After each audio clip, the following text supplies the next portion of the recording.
Assalamualaikum warahmatullahi wabarakatuh dan salam sejahtera. Selamat datang ke Kelantan Ikhlas Channel. Saya Cikgu Nur Mazuna binti Muhammad Zain dari Sekolah Menengah Kebangsaan Bukit Jawa, Pasir Putih, Kelantan. Pada hari ini, kita akan membincangkan tentang tajuk fotosintesis. Di sini, cikgu akan fokuskan kepada kertas 2 Biologi SPM pada bahagian A, iaitu soalan struktur. Okey, sebelum kita berbincang lebih lanjut tentang soalan-soalan yang berkaitan, apa yang perlu di sini adalah pelajar perlu tahu 4 komponen yang ada dalam setiap soalan. Apakah komponen-komponen itu? Komponen tersebut ialah S, A, T dan U. Apakah S? S ialah stimulus. Stimulus merujuk kepada gambar rajah, jadual, graf, pernyataan dan sebagainya. Manakala A ialah arahan. Arahan merujuk kepada perkataan seperti terangkan, bincangkan, huraikan, namakan, labelkan dan sebagainya. T ialah tugasan. Tugasan merujuk kepada konsep ataupun fakta yang perlu pelajar tulis di dalam ruangan jawapan. Manakala U ialah upah ataupun markah. Upah ataupun markah ini merujuk kepada berapa poin yang perlu pelajar tulis di dalam ruangan jawapan. Contohnya, jika soalan memperuntukkan 2 markah, maka 2 poin pelajar perlu tulis di dalam ruangan jawapan.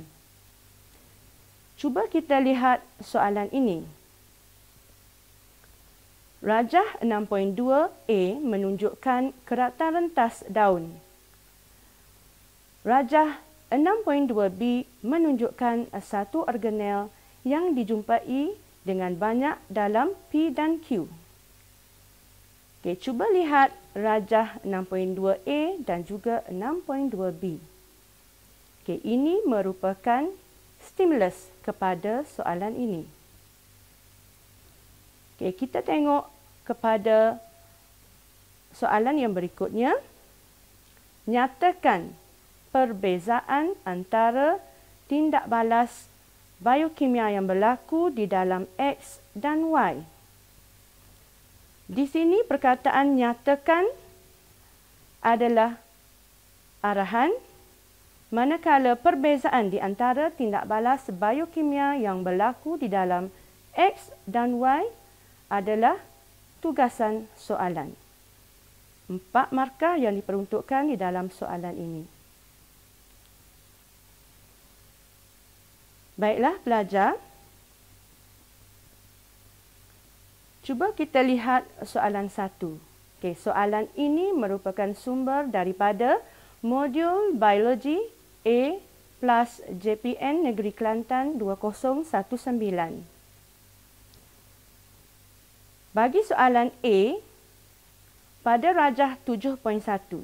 Di sini rajah 7.1 adalah stimulus kepada soalan ini.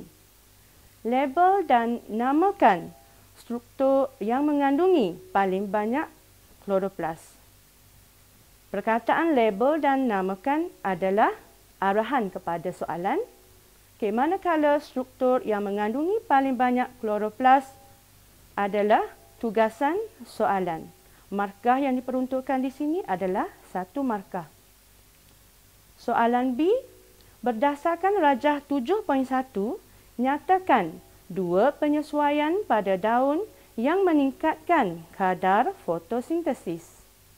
Di sini, perkataan nyatakan ialah arahan kepada soalan dan penyesuaian pada daun yang meningkatkan kadar fotosintesis ialah tugasan kepada soalan. Markah yang diperuntukkan di sini adalah 2 markah. Maka 2 poin yang perlu pelajar tulis di dalam ruangan jawapan. Kalau kita lihat di sini, bagi soalan B, ia memerlukan 2 penyesuaian dan bahagian jawapan sudah diberi, iaitu nombor 1 dan juga nombor 2. Di sini pelajar perlu diingatkan supaya pelajar tidak menambah sendiri bilangan jawapan. Contohnya, pelajar menambah bilangan jawapan yang ketiga di ruangan jawapan kerana pelajar sememangnya tidak akan mendapat markah untuk jawapan yang ketiga. Untuk soalan C, nyatakan tempat berlakunya tindak balas cahaya dalam kloroplas. Perkataan nyatakan adalah arahan kepada soalan. Tempat berlakunya tindak balas cahaya dalam kloroplas adalah tugasan kepada soalan tersebut. Markah yang diperuntukkan adalah 1 markah. Soalan berikutnya, terangkan mekanisme tindak balas cahaya. Perkataan terangkan adalah arahan kepada soalan. Manakala mekanisme tindak balas cahaya adalah tugasan kepada soalan tersebut. Markah yang diperuntukkan di sini adalah 3 markah. Soalan berikutnya, nyatakan perbezaan antara tindak balas cahaya dan tindak balas gelap. Perkataan nyatakan di sini adalah arahan kepada soalan. Perbezaan antara tindak balas cahaya dan tindak balas gelap adalah tugasan kepada soalan tersebut. Di sini markah yang diperuntukkan adalah 2 markah. Baiklah pelajar. Cuba kita tengok pula soalan yang kedua. Sumber ini adalah daripada MPP 3 SPM JPN Terengganu 2020. Rajah 5.3 menunjukkan 1 rawatan pada daun pokok. Permukaan atas dan bawah semua daun disapu dengan lilin untuk mengelakkan dimakan oleh serangga. Jadi, ini adalah stimulus kepada soalan ini. Cuba kita tengok soalan pertama. Terangkan bagaimana rawatan ini memberi kesan kepada tindak balas fotosintesis. Terangkan adalah perkataan arahan soalan. Dan bagaimanakah rawatan ini memberi kesan kepada tindak balas fotosintesis ialah tugasan kepada soalan ini. Markah yang diperuntukkan adalah 2 markah. Bagi soalan yang kedua, tumbuhan dalam rajah 5.3 merupakan sejenis tumbuhan tropika yang memerlukan keadaan panas dan lembap sepanjang tahun.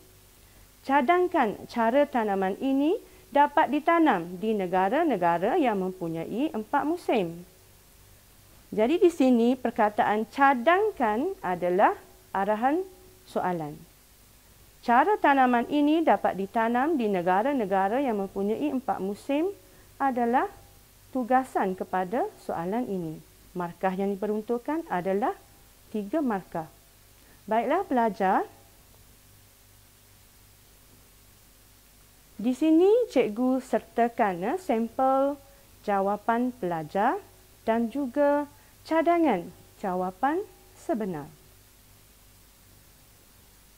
Pada rajah 7.1, label dan namakan struktur yang mengandungi paling banyak kloroplas.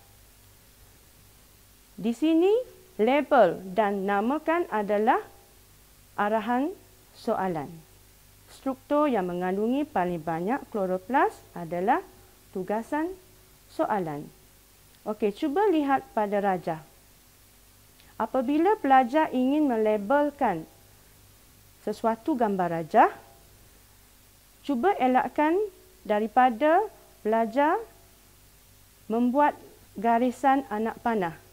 Cukup sekadar membuat garisan tunggal. Okey, seperti yang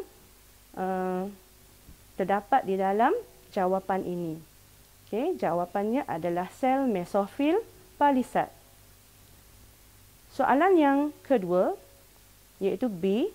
Berdasarkan rajah 7.1, nyatakan dua penyesuaian pada daun yang meningkatkan kadar fotosintesis. Okey, cuba kita lihat apakah jawapan. Di sini ada 3 jawapan daripada sampel jawapan pelajar.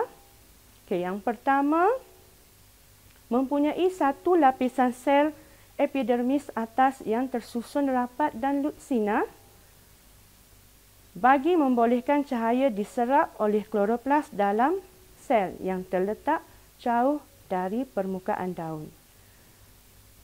Bagi sesetengah pelajar, mengikut pengalaman yang cikgu sebelum ini, okey, jawapan pelajar adalah tidak lengkap menyebabkan markah hilang.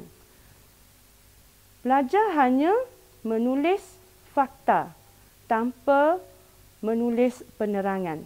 Di sini mempunyai satu lapisan sel epidermis atas yang tersusun rapat dan lutsina adalah fakta. Manakala bagi membolehkan cahaya diserap oleh kloroplas dalam sel yang terletak jauh dari permukaan daun, itu adalah penerangan. Sama juga dengan jawapan yang kedua. Mempunyai sel mesofil berspan yang tersusun longgar, berbentuk tidak sekata dan terdapat ruang antara sel. Ini adalah fakta. Bagi memudahkan resapan gas karbon dioksida dan oksigen, ini adalah penerangan kepada fakta tersebut. Okey, cuba kita lihat jawapan yang ketiga. Mempunyai lapisan kutikal yang kalis air, ini adalah fakta. Bagi mengurangkan kehilangan air melalui sejatan, ini adalah penerangan. Tetapi kenapa pelajar tidak mendapat markah untuk jawapan ini? Ini kerana dalam soalan hanya memerlukan 2 penyesuaian pada daun yang meningkatkan kadar fotosintesis. Cikgu sudah beritahu sebelum ini bahawa jika soalan hanya memerlukan 2 penyesuaian ataupun 2 jawapan dan ruangan jawapan sudah disediakan dalam soalan, pelajar tidak boleh menambah sendiri nombor bagi ruang jawapan pelajar. Okey, di sini cikgu ada tips. Jika tugasan soalan melibatkan penyesuaian, fakta yang diberikan mesti diikuti dengan penerangan. Baiklah, pelajar.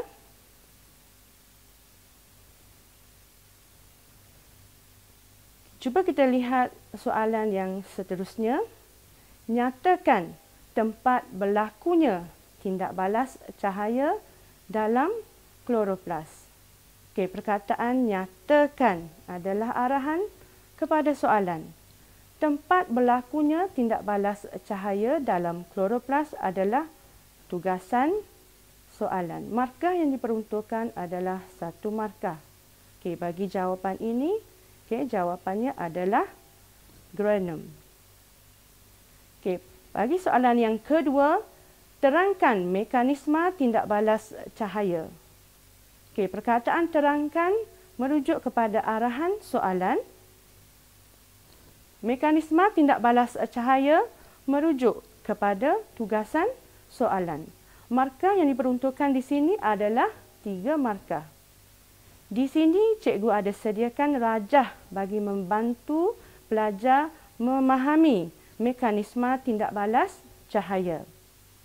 Okey, cuba lihat P1. Klorofil memerangkap tenaga cahaya dan mengujarkan elektron molekul klorofil. P2, elektron meninggalkan molekul klorofil. P3, molekul air terurai menjadi ion hidrogen dan ion hidroksil. Ataupun fotolisis air menghasilkan ion hidrogen dan ion hidroksil.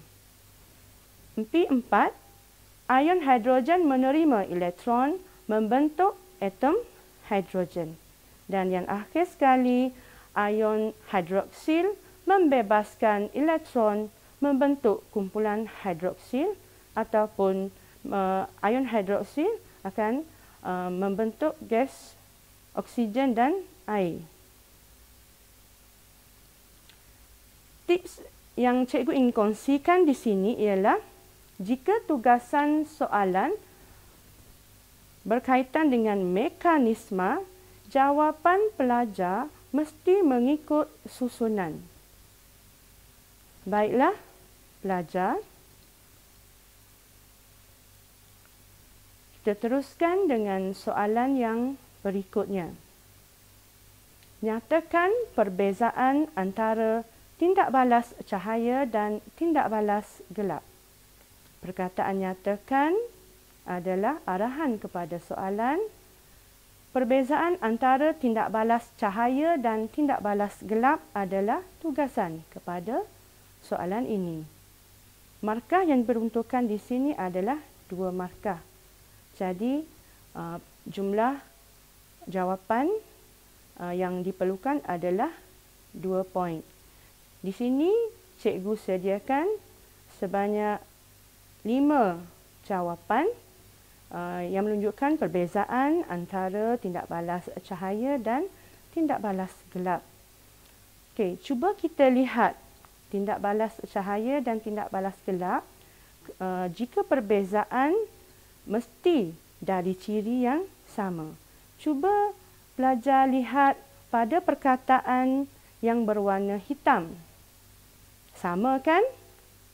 Contohnya, untuk tindak balas cahaya, perkataan berwarna hitam adalah berlaku dalam.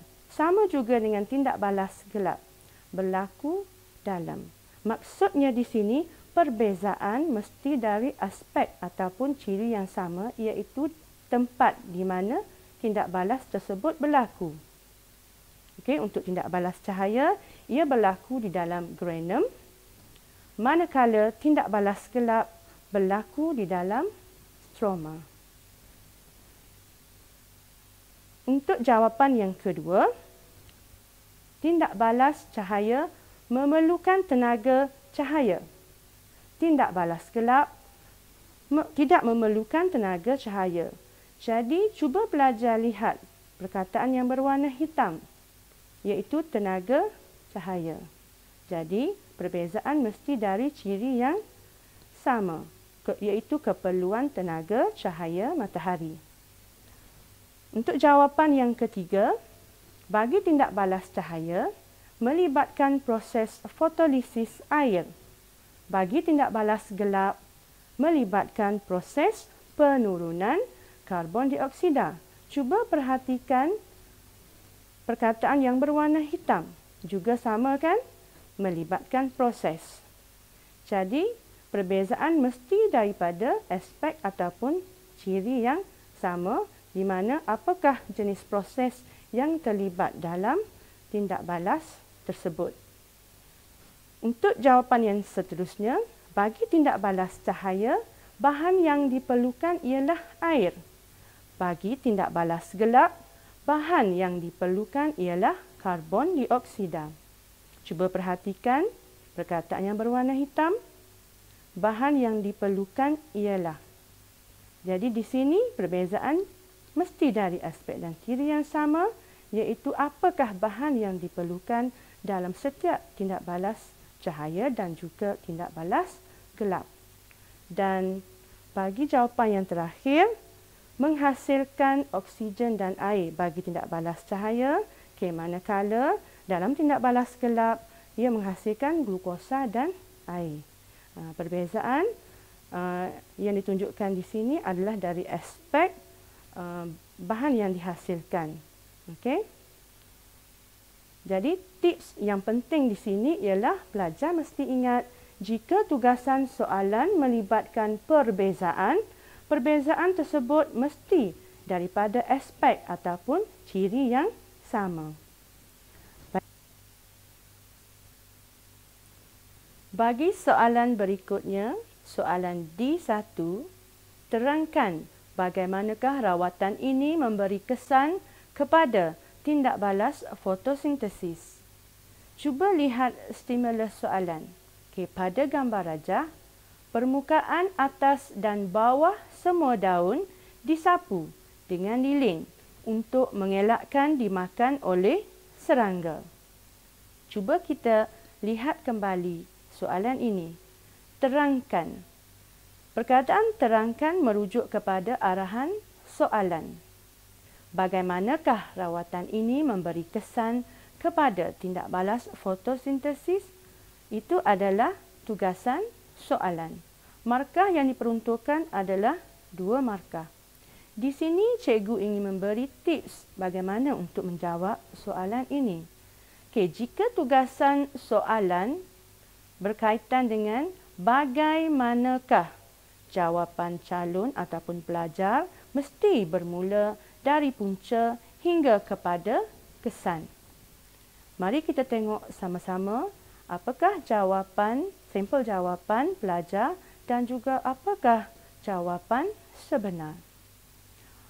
Untuk jawapan pertama, sampel jawapan pelajar yang pertama ialah lilin menutupi daun. Okey, di sini kalau pelajar lihat, ayat ini sama seperti di dalam ayat stimulus, iaitu permukaan atas dan bawah semua daun disapu dengan lilin.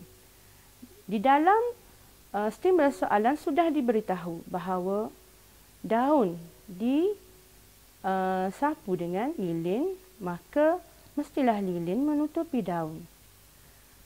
Okey, jadi di sini pelajar tidak mendapat markah kerana pelajar menyalin kembali stimulus soalan. Okey, apakah cadangan jawapan yang sebenar? Okey, cuba kita lihat. Lilin menutupi stoma. Jawapan ini lebih jelas. Di mana pada keratan rentas daun di bahagian bawah epidermis daun terdapat banyak liang-liang stoma. Okey, apabila semua daun disapu dengan lilin, maka stoma juga akan tertutup. Ini merupakan punca. Okey, bagi jawapan pelajar yang kedua ialah resapan gas karbon dioksida terjejas. Okey, cuba perhatikan kepada perkataan terjejas. Perkataan terjejas nampak tidak jelas. Di mana adakah resapan gas karbon dioksida meningkat atau bertambah? Ini menjadi persoalan kepada kita. Okey, jadi untuk jawapan yang kedua ini juga tidak mendapat markah. Cuba kita lihat cadangan jawapan yang sebenar. Okey, resapan gas karbon dioksida berkurang.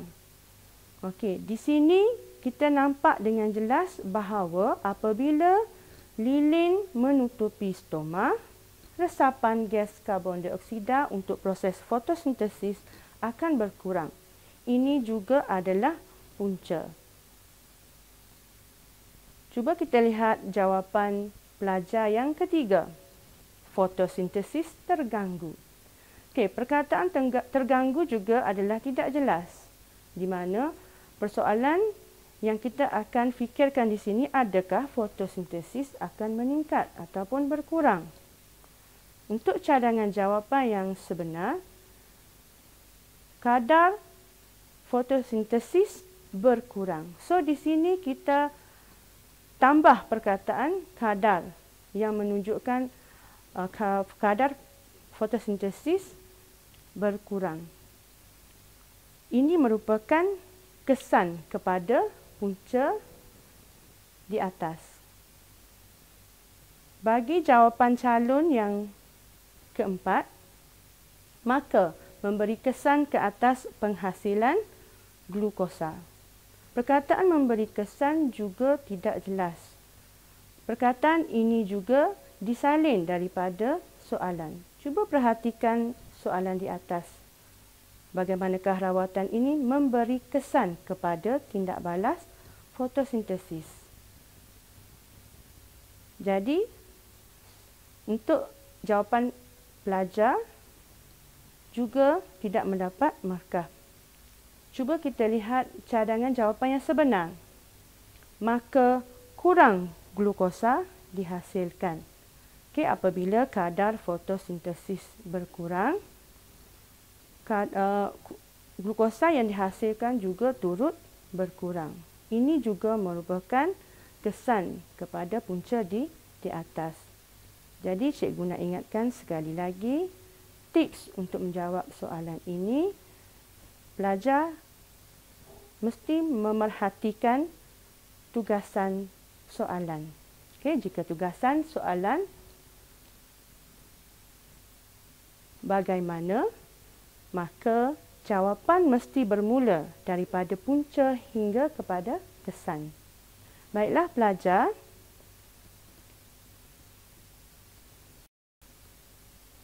cuba kita lihat soalan yang berikutnya. Dan ini merupakan soalan yang terakhir. Tumbuhan dalam rajah 5.3 merupakan sejenis tumbuhan tropika yang memerlukan keadaan panas dan lembap sepanjang tahun. Cadangkan cara tanaman ini dapat ditanam di negara-negara yang mempunyai 4 musim. Okey, perkataan cadangkan di sini adalah merupakan arahan kepada soalan. Cara tanaman ini dapat ditanam di negara-negara yang mempunyai 4 musim adalah tugasan soalan. Markah yang diperuntukkan di sini adalah 3 markah. Cuba kita lihat cadangan jawapan terlebih dahulu. Okey, untuk C1 ditanam dalam rumah kaca. B1, keamatan cahaya ataupun kepekatan karbon dioksida ataupun suhu dapat dikawal. Untuk P2, keamatan cahaya boleh ditingkatkan dengan lampu buatan ataupun cahaya berlebihan boleh dihalang dengan menggunakan alat teduhan ataupun pemantul cahaya. P3, karbon dioksida juga boleh dibekalkan dengan cara membakar parafin. Untuk P4, suhu atau haba boleh dikawal atur dengan termostat ataupun dengan sistem pengudaraan yang sesuai. Untuk P5, suhu yang tinggi boleh memusnahkan enzim dalam proses fotosintesis. Itu adalah cadangan jawapan. Cuba kita lihat sampel jawapan pelajar. Negara yang mempunyai 4 musim adalah seperti musim panas, musim sejuk, musim luruh dan musim bunga. Tanaman seperti ini boleh ditanam di dalam rumah kaca, yang mana faktor-faktor yang mempengaruhi fotosintesis boleh dikawal. Contohnya, keamatan cahaya, suhu, kepekatan karbon dioksida, air, nutrien dan sebagainya. Keamatan cahaya juga boleh dikawal atau ditingkatkan dengan memasang mentol lampu walaupun pada waktu malam. Suhu juga boleh dikawal atur dengan cara pengudaraan yang optimum. Okey, di sini cuba kita lihat di manakah markah yang pelajar perolehi. Cuba tengok markah yang pertama. Tanaman seperti ini boleh ditanam di dalam rumah kaca. Okey, pelajar mendapat 1 markah untuk cadangan jawapan C1. Jawapan pelajar yang seterusnya ialah faktor-faktor yang mempengaruhi fotosintesis boleh dikawal. Contohnya, keamatan cahaya, suhu, kepekatan karbon dioksida. Di sini, pelajar mendapat 1 lagi markah untuk markah P1, di mana keamatan cahaya ataupun kepekatan karbon dioksida ataupun suhu dapat dikawal. Okey, seterusnya, markah untuk seterusnya ialah keamatan cahaya boleh dikawal ataupun ditingkatkan dengan memasang mentol lampu. Di sini, pelajar mendapat 1 lagi markah untuk markah P2. Dan markah yang keempat, suhu juga boleh dikawal atur dengan cara pengudaraan yang optimum. Ini adalah markah untuk P4. Jika kita lihat markah yang diperuntukkan untuk soalan ini adalah sebanyak 3 markah. Tetapi pelajar telah mendapat markah untuk C1, P1, P2 dan P4. Jadi jumlah markah adalah 4 markah. Walau bagaimanapun, disebabkan markah yang diperuntukkan hanya 3 markah, pelajar ini telah mendapat markah maksimum iaitu 3 markah.